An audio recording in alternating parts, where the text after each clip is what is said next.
Hey everyone, I'm Donna Downey, today here for Faber-Castell Design Memory Craft. And if you've been following along with where I left off with the whip spackle, I'm going to show you now how to colorize it using the Gelato's Double Scoop.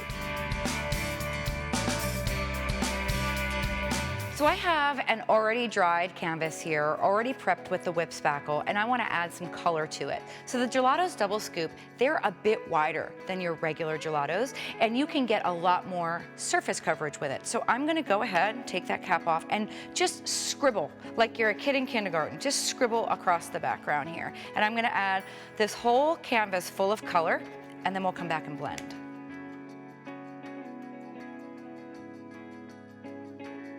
So the easiest way for me to get the color to mix and blend and make this really beautiful watercolor effect is to take water and spray the whole thing. Now, the kind of key here is not to spray too much, not too little, but just enough to get it blending. And you can see almost immediately the color will start to react with the water. Now, you can use a paintbrush, but I just like to use my fingers and get right in there and get dirty and just go ahead and start blending that color. Now, the more pressure you put onto the piece when you're adding the double scoop is going to determine how much pigment you have down. So go ahead and be as heavy or as light-handed as you want your final outcome to be.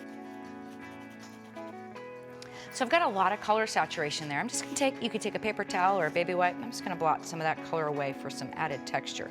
So I'm a texture girl, so sometimes 1 or 2 layers is good, but 3 layers is even better.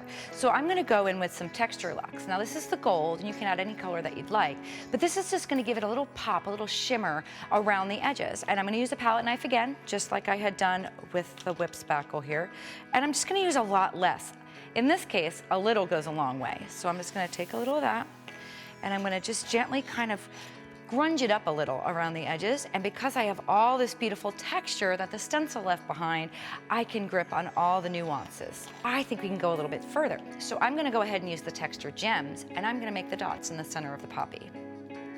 It's got a nice precision tip, so I can just make them as big or as small, change the size, and just add just a little bit more visual interest to my piece. But if you want to add tons of texture and dimension into your work, using the whip spackle and the Texture Luxe is surely the key.